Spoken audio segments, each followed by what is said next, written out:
બાલબોધમાં મહાપ્રભુજી સમજાયું છે કે ભગવાનના જે ગુણાવતારો છે વિષ્ણુ અને શિવ, એ શિવ પણ મુક્તિ આપી શકે અને વિષ્ણુ પણ મુક્તિ આપી શકે. જેને શિવ ગમતા હોય એને શિવ ભક્તિ કરવી જોઈએ, શિવનો આશ્રય કરવો જોઈએ, શિવની શરણાગતિ કરવી જોઈએ અને શિવની ભક્તિ કરવી જોઈએ, તો શિવ દ્વારા પણ મુક્તિ મળી શકે.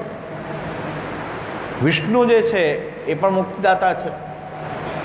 તો શિવ ભક્તિ અને વિષ્ણુ ભક્તિ દ્વારા ગુણાવતારોની જે ભક્તિ જે છે એની જે શરણાગતિ છે એનો બોધ શ્રી મહાપ્રભુજીએ બાલબોધમાં કર્યો છે. શું કામ કર્યો છે મહાપ્રભુજીએ? કે દરેકની રુચિ કૃષ્ણમાં હોય એ જરૂરી નથી. મહાપ્રભુ સમજે છે કે દરેકને કૃષ્ણ ગમતા હોય એવું જરૂરી નથી. તો પુષ્ટિ માર્ગમાં કોણે આવવું જોઈએ? કે જેને કૃષ્ણ ગમે છે, કૃષ્ણમાં રુચિ છે, પ્રેમ છે, તો પુષ્ટિ માર્ગનો સિદ્ધાંત એને આગળ કહી શકાય. હજી એનું મન બીજા કોઈ દેવી દેવતાના રૂપમાં આસક્ત હોય તો મહાપ્રભુ કહે છે એની ભક્તિ કરો, એની શરણાગતિ કરો. શિવની ભક્તિ કરો, શિવની શરણાગતિ કરો. વિષ્ણુની ભક્તિ કરો, વિષ્ણુની શરણાગતિ કરો. એમ બીજા કોઈ પણ દેવી દેવતા જો તમને ગમતા હોય તો એની શરણાગતિ કરો, એની ભક્તિ કરો, તો એ દેવતા દ્વારા પણ તમારી મુક્તિ થઈ શકે છે. પણ તમને એ દેવતાના રૂપો કરતાં પણ પરાત્પર તત્વ જે પૂર્ણ પુરુષોત્તમ છે કૃષ્ણ, એમાં જ તમારી જો રુચિને આસક્તિ હોય તો તમારે હવે પુષ્ટિ માર્ગના સિદ્ધાંત ભણવા જોઈએ. એટલે પુષ્ટિ માર્ગમાં આવતા પહેલાં મહાપ્રભુજી શિવ ભક્તિનું પણ વાત કરે છે, વિષ્ણુ ભક્તિની પણ વાત કરે ને એના દ્વારા બધા દેવતાઓની ભક્તિ અને શરણાગતિ.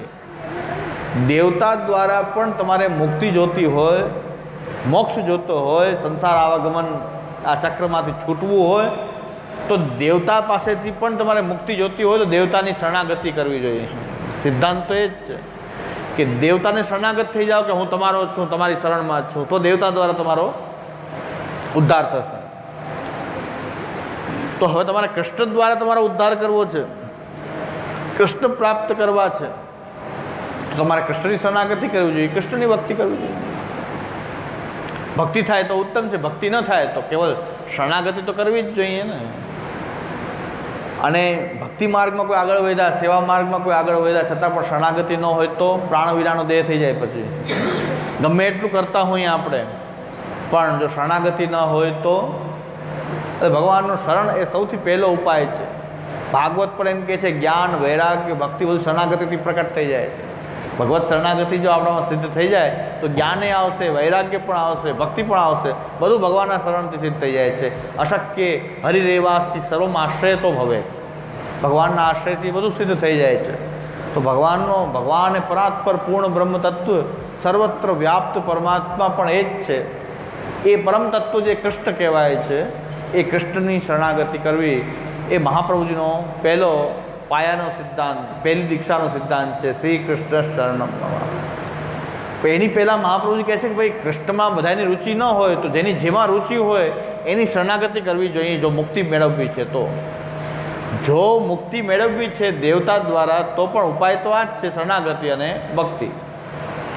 દેવતા દ્વારા મુક્તિ મેળવો તો એમને એમ નહીં કે આજે મંગળવારે ગણપતિને માની લીધા, સોમવારે મહાદેવજીને, શનિવારે હનુમાનજીને, પિતૃનો મહિનો આવે તો પીપળે પાણી રેડી દીધું, ગણપતિનો ભાદરવા મહિનામાં ગણપતિ પધરાવી લીધા, નોરતા એવા દેવીની ઉપાસના કરી લીધી, ગરબા પધરાવી લીધા, દેવીને નિવેદ કરી લીધા. આ બધી વસ્તુ જે છે એમાં કોઈની શરણાગતિ નથી, એટલે મુક્તિ નહીં થાય. લૌકિક કામના માટે ફક્ત દેવી દેવતાઓનું એ ઉપાસના વગેરે કરવામાં આવે, લૌકિક કામનાર્થ કરવામાં આવે. હકીકતમાં એ ધર્માભાસ છે, ધર્મ નથી. એકેય દેવતામાં પ્રેમ નથી, પણ દેવતાના દ્વારા આપણું લૌકિક સિદ્ધ થાય તો લોકની બહાર જવા આપણે ઈચ્છતા નથી. લૌકિક કામના માટે દેવતાઓનો ઉપયોગ કરીએ છીએ, એ તો કોઈ મુક્તિનો માર્ગ જ નથી. એ સંસાર ચક્રની અંદર એ ભટકવાનો જ માર્ગ છે કે સંસાર ચક્રમાં આવાગમન કર્મને કારણે થતું રહે, ઊંચ નીચ ગતિ પ્રાપ્ત થતા રહે. આજે આ દેવને માની લીધું, આજે આ દેવને માની લીધું. પણ જો દેવતા દ્વારા પણ મુક્તિ મેળવવી છે તો એ દેવતાનો આશ્રય કરવો જોઈએ, દેવતાને સમર્પિત થઈ જવું જોઈએ, એ દેવતાની ભક્તિ કરવી. કોઈ પણ દેવરૂપ હોય, એ માતાજી હોય, ગણપતિ હોય, શિવ હોય, વિષ્ણુ હોય, તો મુક્તિ ત્યારે જ થાય જ્યારે શરણાગતિ એ દેવતાની શરણાગતિ કરવામાં આવે ત્યારે જ એ દેવતા દ્વારા મુક્તિ થાય. સિદ્ધાંત તો એ જ છે. એ મહાપ્રભુજી બાલબોધ નામના ગ્રંથની અંદર આ સિદ્ધાંત બતાવ્યો છે કે દેવતા દ્વારા પણ જો મુક્તિ મેળવવી છે તો શરણાગતિ તો જોશે જ. એ દેવતાની શરણાગતિ જોશે. હવે કોઈ દેવ રૂપોમાં આપણને રુચિ નથી ને આપણને કૃષ્ણમાં રુચિ છે.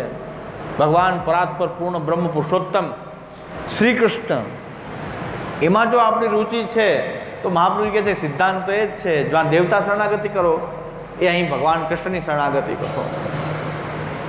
જો કૃષ્ણને મેળવવા છે તો કૃષ્ણની શરણાગતિ અને કૃષ્ણની ભક્તિ. ભક્તિ થાય તો ઉત્તમ છે, ભક્તિ ન હોય તો શરણાગતિ તો કરવી જ જોઈએ. પ્રભુના શરણમાં તો રહેવું જ જોઈએ. તો બાલબોધમાં મહાપ્રભુજીએ બતાવ્યું કે ભાઈ મુક્તિ ક્યારે જ મળે છે? શરણાગતિ. દેવતાની પણ શરણાગતિ હોય તો દેવતા દ્વારા મુક્તિ થાય, દેવતા સાયુજ્ય થાય. અને ભગવાન કૃષ્ણ દ્વારા પણ જો આપણે ભગવાન કૃષ્ણ દ્વારા ભક્તિ અને કૃષ્ણની પ્રાપ્તિ, કૃષ્ણના લોકની પ્રાપ્તિ, કૃષ્ણની સેવાની પ્રાપ્તિ, કૃષ્ણની ભક્તિની પ્રાપ્તિ જો આપણે કરવી છે તો ભગવાન કૃષ્ણની શરણાગતિ કરવી જોઈએ. શરણાગતિમાં કોઈ મોટા નિયમ નથી. કેવલ ભગવાન કૃષ્ણનો દ્રઢ આશ્રય કરવો, અન્યાશ્રય ન કરવો. એટલું જ કરવાનું છે શરણાગતિમાં કે આ કૃષ્ણ મારું સર્વ સિદ્ધ કરશે, બસ. હવે કંઈ કરવાનું નથી. આટલું પણ કરીને કોઈ રે કૃષ્ણ મારું બધું સિદ્ધ કરશે, જે કરશે એ મને માન્ય છે. હું કહું એમ કૃષ્ણ નહીં કરે, હું કૃષ્ણની શરણમાં છું એટલે એની ઈચ્છા હશે એમ હું રહીશ. હવે તમે એમ કહેતા કે હું કરું એમ જ થવું જોઈએ તો તમે કૃષ્ણ તમારી શરણમાં જ થયો, તમે એના લીડર થયા. કૃષ્ણની શરણમાં આવ્યો ઘણા દાદાગીરી કરે કે શરણાગતિમાં આવ્યો હવે તો બધું હું કહું એમ થવું જ જોઈએ. તો શરણાગતિ ક્યાં રહી? તો તમે ભગવાન તમારી શરણે આવ્યા એવું લાગે. પણ આપણે ભગવાનની શરણમાં જ છીએ તો આપણું સર્વ રીતે કલ્યાણ કરવાવાળો એ જ છે. એ જે કરશે એમાં જ આપણું કલ્યાણ હશે એવો દ્રઢ વિશ્વાસ રાખવું જોઈએ. જેમ પતિવ્રતા સ્ત્રી છે એ ગમે એટલા પતિની સાથે ગમે એટલા દુઃખને ભોગવે. પતિવ્રતા સ્ત્રી એને કહેવાય કે જે પતિ સાથે રહીને ગમે એટલા દુઃખનો ભોગ કરે. પતિ એનો કાણો હોય, લૂલો હોય, લંગડો હોય, બીમાર હોય, રોગી હોય, છતાં પણ અન્ય પુરુષ પાસેથી એ સંપત્તિ ઈચ્છે નહીં, અન્ય પુરુષ પાસેથી સુખ ઈચ્છે નહીં. એ પતિવ્રતા સ્ત્રી કહેવાય, એ સતી સ્ત્રી કહેવાય કે દુઃખ કે સુખ એ પોતાના પતિ પાસેથી ઈચ્છી રહી છે.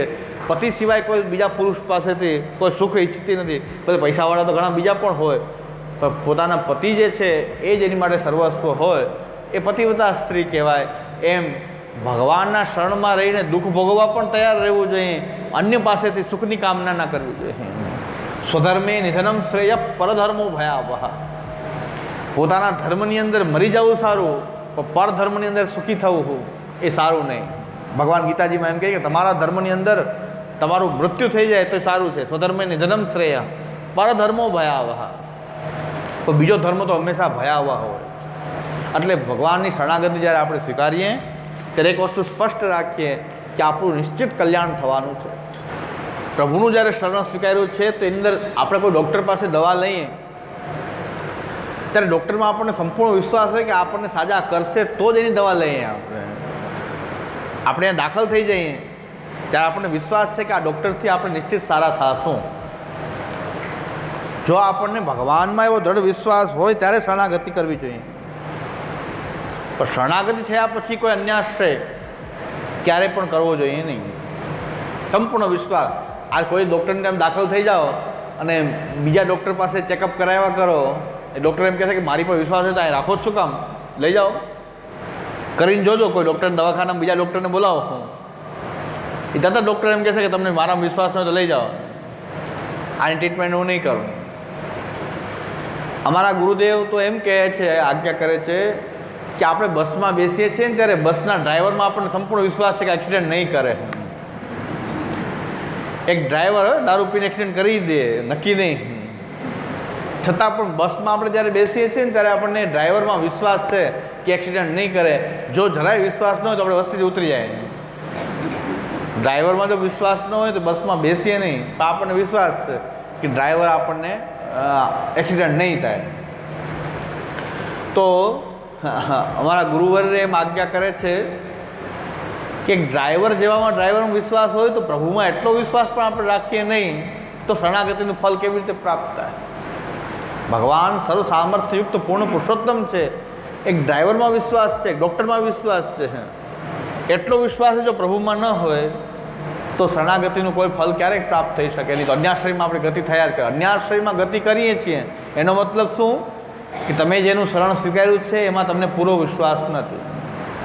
અન્યાશ્રય એટલે કૃષ્ણ સિવાયના બીજા કોઈ દેવરૂપોની અંદર વિશ્વાસ રાખવો, એની માનતા કરવી, બાધા રાખવી, પ્રાર્થના કરવી, દોરા ધાગા કરવા, એની પાસે કંઈક માંગવું, એનો પ્રસાદ લેવો, એ બધી વૃત્તિ આપણને અન્યાશ્રય કહેવાય. શું કામ કહેવાય છે? કે તમે કોઈ દેવી દેવતા પાસે કંઈક માંગો એનો મતલબ શું? કે ભગવાન કૃષ્ણમાં એ આપવાનું સામર્થ્ય નથી. એટલે તમારે દેવતા પાસે બીજા પાસે જવું પડે છે. એનીમાં એ સામર્થ્ય નથી કે તમને ભગવાન સર્વકર્ણ સમર્થ છે, પૂર્ણ પુરુષોત્તમ છે ને દેવતાઓ પણ એની પાસેથી માંગેલું ઐશ્વર્ય, એની પાસેથી માંગેલું ઐશ્વર્ય દેવતાઓનું. આપણી વાર્તા એક બહુ સુંદર વાર્તા છે, 252 વૈષ્ણવની એક વાર્તા છે. રાજા જોતસિંહ રાજાના પુરોહિતની વાર્તા છે. એ જોતસિંહ રાજાનો પુરોહિત જે છે એ ગુસાઈજીનો સેવક હતો. અને જે રાજા હતો એની દેવી રાસાઈ નામની દેવી હતી. રાસાઈ દેવી, એ રાસાઈ દેવીનો ભક્ત હતો રાજા. અને જ્યારે દેવીની પૂજા કરે, ખૂબ મોટા ઐશ્વર્યથી દેવી બિરાજે, રાજાની દેવી હોય એટલે ખૂબ વૈભવથી દેવીની પૂજા થતી હોય. ત્યારે રાજા એક દિવસ પૂજા કરતા હતા અને બાજુમાં આ પુરોહિતનો પુત્ર જે ગુસાઈજીનો સેવક હતો એ ત્યાં આવીને ઊભો હતો. રાજા એમ બોલ્યા કે દેવી, તારા જેવું ત્રિલોકમાં કોઈ સામર્થ્યવાન નથી. ત્યારે આણે મોઢું હલાવ્યું. રાજાનું ધ્યાન પડ્યું કે મોઢું કેમ ચલાવ્યું. રાજા એમ બોલ્યા, સ્તુતિ કરતા હતા દેવીની કે તારા જેવું સામર્થ્યવાન, તારા જેવું ઐશ્વર્ય, દેવી જેવું ઐશ્વર્ય ત્રિલોકમાં કોઈની પાસે નથી. ત્યારે એ ગુસાઈજીના સેવક હતા બ્રાહ્મણ, એણે માથું હલાવ્યું. ત્યારે રાજાની દ્રષ્ટિ પડી કે તમે માથું શું કામ હલાવ્યું? તો એ કીધું કે તમને પછી કહીશ. તો કે નહીં, હવે તમને રહસ્ય કહો, શું કામ માથું હલાવ્યું? તો એમ કીધું કે આ દેવીજી જે છે, તમે જે દેવી છે એ તો સાચું ઐશ્વર્ય તો ભગવાન શ્રી કૃષ્ણ જે વિઠ્ઠલનાથજી પંઢરપુરમાં બિરાજે છે, એટલે કૃષ્ણનું સ્વરૂપ છે પંઢરપુરમાં શ્રી વિઠ્ઠલનાથજી. સાચું ઐશ્વર્ય તો એ વિઠ્ઠલનાથજીનું ઐશ્વર્ય સાચું છે. આ દેવતાનું ઐશ્વર્ય તો કાંઈ નથી એની સામે. એ પરમ ઐશ્વર્યવાળા તો એ કૃષ્ણ છે, એનાથી મોટા કોઈ દેવી નથી. રાજા કહે છે કે એવું માનવું નહીં. ત્યારે એ તો મારી સાથે ચાલો. તો એ વૈષ્ણવની સાથે રાજા ચાલ્યા. રસ્તામાં એક મોટું નગર આવ્યું. એ નગર બહુ એકદમ વૈભવવાળું એક નગર આવ્યું. અને સુંદર એક ઘણી બધી સ્ત્રીઓ સુંદર વસ્ત્ર અલંકાર ધારણ કરીને ઘણી બધી સ્ત્રીઓ પાણી ભરતી હતી. એમાં રાજાએ આ દેવીને પાણી ભરતા જોયા. રાજા ઓળખી ગયા તો આપણે દેવી છે. એણે મોઢું ઢાંકી લીધું, દેવીએ મોઢું ઢાંકી લીધું. ત્યાં રાજાએ કીધું કે એની પાછળ ગયા રાજા. તો રાસાઈ દેવી એ જલ ભરતા હતા. ત્યારે રાજાએ કીધું કે તમે તો, હું તો એમ માનું છું ત્રિલોકમાં તમારાથી મોટું કોઈ ઐશ્વર્ય નથી. ત્યારે દેવીએ કીધું કે ભાઈ, આ તો ભગવાન કૃષ્ણ જે છે વિઠ્ઠલનાથજી પંઢરપુરમાં જે બિરાજે છે એનું ઐશ્વર્ય એવું છે કે અમારી જે આ બધી સ્ત્રીઓ છે ને, મારી જેવી દેવીઓ છે, એ બધી પાણી ભરવા રહી છે.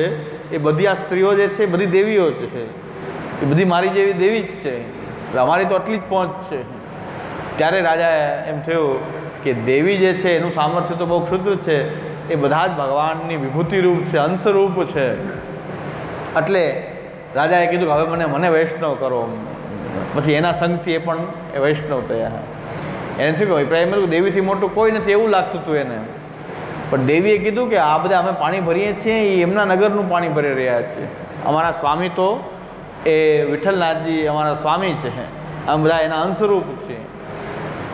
હવે દેવી દેવતા પાસે તમે ક્યારેક કંઈક માંગો છો, એની માનતા રાખો, એની આસ્થા રાખો, એની પ્રસાદ લ્યો, એની પૂજા અર્ચના વગેરે કરો, ત્યારે એક વસ્તુ નક્કી થઈ જાય છે કે તમે ભગવાનનું શરણ તમારી અંદર નથી. શરણનો વિરોધી ભાવ છે. શરણનો વિરોધી ભાવ છે કે જે સામર્થ્ય દેવીમાં છે, જે સામર્થ્ય દેવતામાં છે, એટલું સામર્થ્ય ભગવાનમાં નથી. કે જેની તમે ભજન કરી રહ્યા છો, જેની શરણાગતિ કરી રહ્યા છો, શ્રી કૃષ્ણ શરણમાં કરી રહ્યા છો, એની શરણમાં તમે છો, અને તમે દેવી દેવતાઓ પાસે કંઈક માંગવા જાઓ ત્યારે નક્કી થઈ જાય છે કે શરણાગતિનો ભંગ થઈ જાય, એટલે અન્યાશ્રય ન કરવો જોઈએ. અન્યાશ્રય ન કરવાનું કારણ શું? કે અન્યાશ્રય જ્યારે આપણે કરીએ છીએ ત્યારે આપણી શરણાગતિનો વિરોધી ભાવ પ્રકટ થઈ ગયો. જેમ અગ્નિને જલ, જલમાં અગ્નિ પડે તો અગ્નિ શાંત થઈ જાય, બે વિરોધી ભાવ છે.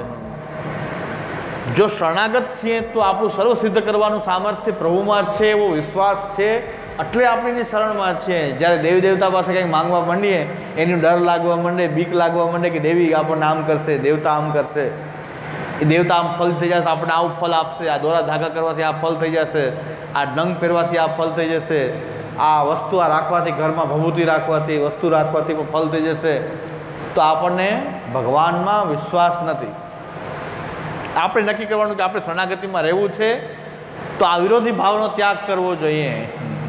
જેમ કે લૌકિકની અંદર, લૌકિક ઉદાહરણથી તમે સમજાવું, અન્યાશ્રય ન કરવો. શું કામ ન કરવો? કારણ કે આપણે શરણાગત છીએ. જો શરણાગત છીએ, ભગવાનની શરણમાં છીએ, તો પછી આપણે બીજા દેવી દેવતાના રૂપનો આશ્રય ન કરવો જોઈએ. શું કામ ન કરવો જોઈએ? કારણ કે પૂર્ણનો આશ્રય કરી રહ્યા છીએ, આપણે પૂર્ણ તત્વનો આશ્રય કરી રહ્યા છીએ. આ બધાના અંશાત્મક એની વિભૂતિઓ છે. જો દેવતામાં સામર્થ્ય હોય તો બાલબોધમાં મહાપ્રભુજી કહ્યું છે કે દેવતાની બધી ભક્તિ કરો. તમને દેવતામાં સામર્થ્યવાન લાગતા હોય તો શરણાગતિ કૃષ્ણની કરો, દેવતાની ભક્તિ કરો. એના બદલે દેવતાની જ શરણાગતિ કરો ને એની જ ભક્તિ કરો, તો બાવાના બેય ન બગડે. ના કે બધી જગ્યાએ પગ રાખવા જઈએ તો બાવાના બેય બગડે છે, ના ઘરના ના ઘાટના રહે. દેવીમાં તમે ભક્તિ કરવી છે, આનંદથી દેવીની ભક્તિ કરો, પછી કૃષ્ણની શરણાગતિ કરવાની જરૂર નથી. તો દેવીની ભક્તિ કરો, દેવીની શરણાગતિ કરો, દેવીમય થઈ જાઓ, તો દેવી દ્વારા તમને મુક્તિ મળશે. દેવીની અંદર તમે મગ્ન થઈ જશો તો દેવી દ્વારા મુક્તિ મળશે. શિવમાં મગ્ન થઈ જશો તો શિવ દ્વારા મુક્તિ મળશે.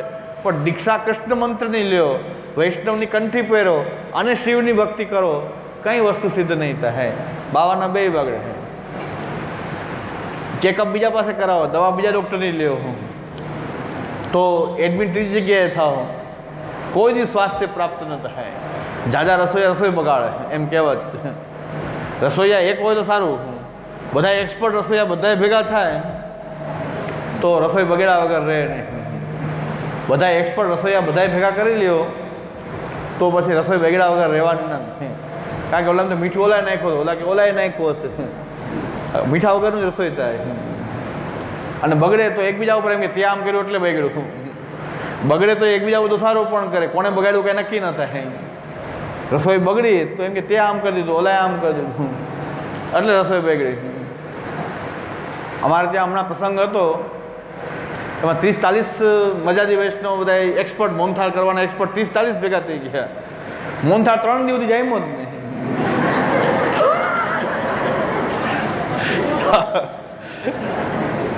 અમારા ઘરમાં જે શું બન્યું કે આ બધા મોનથાળ જમાઈ શકે એવા જ હતા, પણ બધા ભેગા થયા તો મોનથાળ જામ્યો જ નહીં. એમને છેલ્લે સુધી એવો જ આવ્યો, લચકો જેને કહેવાય. પછી કે બધા એક્સપર્ટ ભેગા થઈ ગયા, શું થાય? એ મેં કીધું ને તમે ઢાળી દીધું, તમે ન ઢાળ્યો, તો બધા અંદરો અંદર વાંક કાઢે, આને ન ઢાળ્યો, એટલે આને ન, મેં તમને ના પાડી તે આમ ન કરો, તમે એમ કર્યું. હવે અંતમાં શું થયું? મોનથાળ 3 એમને જ આવ્યું, ચાયમાં વગરનું જ આવ્યું. બધા જમાવી શકે એવા જ હતા હો, એકલા જ બધા કરતા બધા જમાવી દે. બધા એક્સપર્ટ જ હતા, ભેગા થઈ ગયા ને 3 દી ન જાય એમને મેં ચાલુ રહ્યું, ચક્ર ચાલુ એમ ચાલુ. એટલે જાજા રસોઈયા ભેગા થાય, રસોઈ બગડ્યા વગર રહે નહીં. અને પછી કોનો વાંક કાઢવો કે ખબર ન પડે, કોણ જવાબદાર કોણ, તો કોઈ જવાબદારી ન લે કે આને કર્યું, મેં તો કીધું તું આમ કરો, આને ન કર્યું, અમે શું કરીએ. એટલે દેવતાને જો તમારી દેવતાના રૂપમાં તમને વિશ્વાસ છે તો દેવતાને શરણાગત થઈ જાઓ, દેવતાની ભક્તિ કરો, દેવતાની નવધા ભક્તિ કરો, નિરંતર દેવના નામનો જપ કરો, તો દેવતા દ્વારા તમારો ઉદ્ધાર થાય, મોક્ષ તો મળે, દેવતાના સાયુજ્ય રૂપ મુક્તિ તો મળે. આપણે શું કરીએ છીએ? કૃષ્ણની નામની દીક્ષા લઈએ, શરણાગતિ કૃષ્ણની કરીએ અને પછી દેવી દેવતાનું ભજન કરીએ, એને અન્યાશ્રય કહેવાય. એને અન્યાશ્રય કહેવાય. અન્યાશ્રય એટલે બાધક છે કે આપણી જે સાધના જે છે એમાં ક્યારેય ફલરૂપતા પ્રકટ નહીં થાય, એટલે અન્યાશ્રયને બાધક કીધું છે. કારણ કે આપણે શરણાગત છીએ કૃષ્ણના, અને પછી કૃષ્ણ સિવાય કોઈ દેવી દેવતાનો આશ્રય કરીએ તો આપણી શરણાગતિ સિદ્ધ નહીં થાય. અને શરણાગતિ સિદ્ધ ન થાય તો કાંઈ પાછું ભવ પ્રવાહ સિવાય, સંસારમાં પતન સિવાય બીજો કોઈ રસ્તો જ નથી. શરણાગતિ એક જ ઉપાય છે કે આપણને સંસારમાંથી તારી શકે, ધનમરણમાંથી છોડાવી શકે, ભગવત પ્રાપ્તિ કરાવી શકે. આ છેલ્લું અવલંબન છે શરણાગતિ. હવે શરણાગતિ પણ જો સિદ્ધ ન થાય તો પાછું આ પ્રવાહ જન્મરણના ચક્રરૂપ પ્રવાહ તો તૈયાર જ છે, એમાં જ પતન થાય. એટલે અન્યાશ્રય બાધક છે. અન્યાશ્રય શું કામ બાધક છે? બીજા દેવતાનું અપમાન કરવા માટે નહીં, પણ આપણી જે સાધના જે છે એ શરણાગતિની સાધના જે છે, જ્યારે બીજા દેવતાનો આશ્રય કરીએ છીએ ત્યારે એ સામર્થ્ય આપણા પ્રભુમાં નથી, એટલે આપણે બીજાનો આશ્રય કરી રહ્યા છીએ, એવું સિદ્ધ થાય છે. એટલે શરણાગતિનો ભંગ થાય છે. એટલે અન્યાશ્રય આ કારણથી અન્યાશ્રય શરણાગતિમાં મહાન બાધક છે. અન્યાશ્રય ન કરીને ભગવાન કૃષ્ણનો દૃઢાશ્રય કરીએ તો નિશ્ચય શરણાગતિ સિદ્ધ થઈ જાય. અન્યાશ્રય એક જ તત્વ છે, અવિશ્વાસ અને અન્યાશ્રય આ બે બાધક તત્વો રહેલા છે, એનાથી બચવું જોઈએ. શરણાગતિ સાધનામાં બીજું કંઈ કરવાનું નથી. અન્યાશ્રય અને અવિશ્વાસ, જેની શરણાગતિ લીધી એમ પૂરેપૂરો વિશ્વાસ હોવો જોઈએ. બે વસ્તુ બાધક છે. ભગવાનમાંથી અવિશ્વાસ છોડી દઈએ અને અન્યાશ્રય ન કરીએ તો અવશ્ય શરણાગતિથી કલ્યાણ થાય છે, ઉદ્ધાર થાય છે. પ્રભુ સર્વસમર્થ છે. મહાપ્રભુજી કહે છે પ્રભુ સર્વસમર્થ હોય તતો નિશ્ચિંતામ વ્રજે. હંમેશા નિશ્ચિંત થઈને રહેવું જોઈએ. શરણમાં આવ્યા પછી સંપૂર્ણપણે નિશ્ચિંત થઈ જવું જોઈએ, કારણ કે આપણે ભગવાનના શરણમાં છીએ, પૂર્ણ પુરુષોત્તમના શરણમાં છીએ. એ સર્વ પ્રકારથી નિર્ભય અને નિશ્ચિંત થઈ જવું જોઈએ, તો આપણે શરણાગતિથી આપણો ઉદ્ધાર થઈ શકે છે. હવે આમાં અઘરી કઈ વસ્તુ છે? કોઈ અઘરી વસ્તુ નથી. ઉદ્ધાર કરવું બિલકુલ સરળ છે. ભગવત પ્રાપ્તિ બિલકુલ સરળ છે. જો ભગવાનનું શરણ સ્વીકારી લઈએ તો ભગવત પ્રાપ્તિ બહુ સરળ છે, કારણ કે આ બધું કરવાનું છે ઉદ્ધાર એ પ્રભુએ કરવાનો છે. આપણો કોઈ પ્રયત્ન આપણે કરવાનો નથી. આપણે ફક્ત અન્યાશ્રય છોડવો, અવિશ્વાસ છોડવો. કોઈ પણ પરિસ્થિતિ હોય ત્યારે અવિશ્વાસ કરવો જોઈએ, ભગવાનમાં અવિશ્વાસ ક્યારેય ન કરવો અને અન્યાશ્રય ન કરવો. કારણ કે જે વસ્તુ બીજા આપવા સમર્થ છે એ પ્રભુમાં એ સામર્થ્ય છે, અને આપણા હિતમાં હશે તો એ વસ્તુ આપણને સિદ્ધ કરાવશે. આપણા હિતમાં હશે તો કરાવશે. જે વસ્તુ આપણી અહિત કરનારી હશે પ્રભુ એમાં આપણને એ સિદ્ધ નહીં થવા દે.